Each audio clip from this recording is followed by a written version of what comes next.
말씀 씨앗을 심어요. 사랑하는 친구들, 말씀 씨앗 시간이에요. 오늘 말씀은 마태복음 12장 말씀이에요. 다 함께 말씀 씨앗 심을게요. 마태복음 12장. 그 무렵 안식일에 예수님께서 밀밭 사이를 걸어가셨습니다. 제자들이 너무 배가 고파서 밀 이삭을 잘라 먹기 시작했습니다. 바리새파 사람들이 이것을 보고 예수님께 말했습니다. 보시오, 당신의 제자들이 안식일에 금지된 일을 하고 있습니다. 예수님께서 대답하셨습니다. 너희는 다윗과 그 군사들이 굶주렸을 때에 했던 일을 읽어보지 못하였느냐? 다윗은 하나님의 전에 들어가 자신도 먹을 수 없고 그 부하들도 먹을 수 없으며 오직 제사장만이 먹을 수 있는 진설병을 먹었다. 너희가 또한 안식일에 성전 안에서만큼은 제사장들이 안식일을 어겨도 죄가 되지 않는다는 것을 율법에서 읽어보지 못하였느냐? 내가 너희에게 말한다. 성전보다 더 큰 이가 여기 있다. 나는 희생 제물보다 자비를 원한다라고 하신 말씀이 무슨 뜻인지 너희가 알았더라면 죄 없는 사람들을 죄인으로 단정하지 않았을 것이다. 인자는 안식일의 주인이다. 예수님께서 그곳을 떠나 유대인의 회당으로 들어가셨습니다. 회당 안에 손이 오그라진 사람이 있었습니다. 사람들이 예수님을 고발하려고 안식일에 병을 고치는 것이 옳습니까? 하고 예수님께 여쭈었습니다. 예수님께서 그들에게 대답하셨습니다. 만일 너희 중에서 어떤 사람이 양 한 마리를 가지고 있는데 그 양이 안식일에 구덩이에 빠지면 그것을 끌어내지 않겠느냐? 하물며 사람은 양보다 얼마나 더 귀중하냐? 그러므로 안식일에 선한 일을 하는 것이 옳다. 그리고 나서 예수님께서 손이 오그라진 사람에게 말씀하셨습니다. 손을 펴보아라. 그 사람이 손을 펴자 그 손이 다른 손처럼 회복되었습니다. 바리새파 사람들은 가서 예수님을 어떻게 없앨지 모의를 하였습니다. 예수님께서 이것을 아시고 그곳을 떠나셨습니다. 많은 사람들이 예수님을 따라왔고 예수님께서는 병든 사람들을 모두 고쳐주셨습니다. 그러나 예수님께서는 자신에 대해 이야기하지 말라고 이르셨습니다. 이것은 예언자 이사야의 말을 이루려는 것입니다. 내가 선택한 종을 보아라. 내가 그를 사랑하고 기뻐한다. 내 영을 그에게 줄 터인데 그가 이방 사람들에게 정의를 선포할 것이다. 그는 다투지도 않고 울부짖지도 않을 것이다. 거리에서 아무도 그의 소리를 들을 수 없을 것이다. 그는 상한 갈대도 꺾지 않을 것이고 꺼져가는 불꽃도 끄지 않을 것이다. 그래서 그는 결국 정의가 이기게 할 것이다. 모든 이방 사람들이 그 이름에 소망을 걸 것이다. 그때 사람들이 귀신이 들려서 보지 못하고 말하지 못하는 사람을 예수님께 데리고 왔습니다. 예수님께서 이 사람을 고쳐주시자 그 사람이 말도 하고 볼 수 있게 되었습니다. 사람들이 놀라 말했습니다. 이 사람이 혹시 다윗의 후손 메시아가 아닐까? 바리새파 사람들이 이 말을 듣고 말했습니다.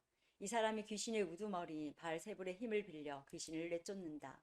예수님께서 바리새파 사람들의 생각을 아시고 그들에게 말씀하셨습니다. 어느 나라든지 자기들끼리 나뉘어 싸우며 망할 것이다. 어느 도시나 가정도 나뉘며 제대로 서지 못할 것이다. 마찬가지로 사탄이 사탄을 내쫓는다면 사탄이 자신을 대적한다는 말인데 그렇다면 어떻게 사탄의 나라가 설 수 있겠느냐? 내가 바알세불의 힘을 빌어 귀신을 내쫓는다고 하는데 그렇다면 너희 아들들은 누구의 힘을 빌어 귀신을 내쫓느냐? 그러므로 그들이 너희의 재판관이 될 것이다. 내가 만일 하나님의 영으로 귀신을 내쫓는다면 하나님의 나라가 이미 너희에게 온 것이다. 또한 누구든지 힘센 사람을 먼저 묶어놓지 않으면 어떻게 힘센 사람의 집에 들어가 물건을 빼앗을 수 있겠느냐. 묶어놓은 뒤에야 그 집을 약탈할 것이다. 누구든지 나와 함께 하지 않으면 나를 반대하는 것이다. 나와 함께 모으지 않는 사람은 흩트리는 것이다. 그러므로 내가 너희에게 말한다. 어떠한 죄나 신성 모독의 말은 다 용서를 받겠지만 성령을 모독하는 죄는 용서받을 수 없다. 인자를 거역하는 말을 하는 사람은 용서받을 수 있다. 그러나 성령을 거역하는 말을 하면 이 세상에서도 오는 세상에서도 용서받지 못할 것이다. 나무도 좋고 열매도 좋다고 하든지 나무도 나쁘고 열매도 나쁘다고 해야 한다. 나무는 그 열매를 보고 알 수 있다. 독사의 자식들아, 너희가 악하면서 어떻게 선한 것을 말할 수 있겠느냐? 입은 그 마음속에 가득 찬 것을 말하는 것이다.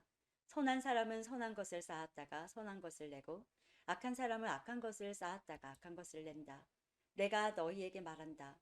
사람이 무심코 내뱉은 사소한 말이라도 심판의 날에는 책임을 져야 한다.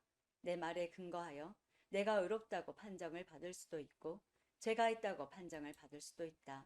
그때 몇몇 율법학자들과 바리새파 사람들이 예수님께 말했습니다. 선생님, 우리에게 증거를 보여주십시오. 예수님께서 대답하셨습니다. 악하고 죄 많은 이 세대가 증거를 보여달라고 한다. 그러나 예언자 요나의 증거 외에는 보여줄 것이 없다. 요나가 3일 낮 3일 밤 동안 꼬박 커다란 물고기 뱃속에 있었듯이 인자도 3일 낮 3일 밤 동안 땅속에 있을 것이다. 심판의 날에 니느웨 사람들이 이 세대와 함께 일어서서 이 세대를 심판할 것이다. 왜냐하면 그들은 요나의 전도를 듣고 회개했기 때문이다. 보아라, 요나보다 더 큰 이가 여기 있다. 심판의 날에 남쪽 나라의 여왕이 이 세대와 함께 일어서서 이 세대를 심판할 것이다. 왜냐하면 그 여왕은 솔로몬에게 지혜를 들으려고 땅끝에서부터 왔기 때문이다. 보아라, 솔로몬보다 더 큰 이가 여기 있다. 더러운 영이 어떤 사람에게서 나와 쉴 곳을 찾아 물이 없는 곳에서 헤맸으나 찾지 못하고 이렇게 말했다. 내가 나왔던 집으로 다시 돌아가야겠다.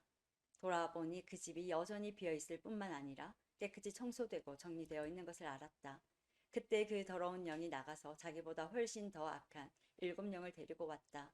그 영들 모두 그 사람에게 들어가 살게 되어 그 사람의 나중 상태가 처음보다 훨씬 더 나쁘게 되었다. 이 악한 세대도 이렇게 될 것이다. 예수님께서 사람들에게 말씀하고 계실 때에 예수님의 어머니와 형제들이 예수님에게 할 말이 있다면서 밖에 서 있었습니다. 어떤 사람이 예수님께 말씀드렸습니다. 보십시오. 선생님의 어머니와 형제들이 선생님께 말을 하려고 밖에 서 있습니다. 예수님께서 그 말을 전해준 사람에게 대답하셨습니다. 누가 나의 어머니이고 누가 나의 형제들이냐? 그리고 나서 제자들을 가리키면서 말씀하셨습니다. 보아라, 내 어머니와 내 형제들이다. 누구든지 하늘에 계신 나의 아버지의 뜻을 행하는 사람이 내 형제요, 자매요, 어머니이다. 오늘도 말씀 씨앗 모두 잘 심었어요. 우리 내일 또 만나요.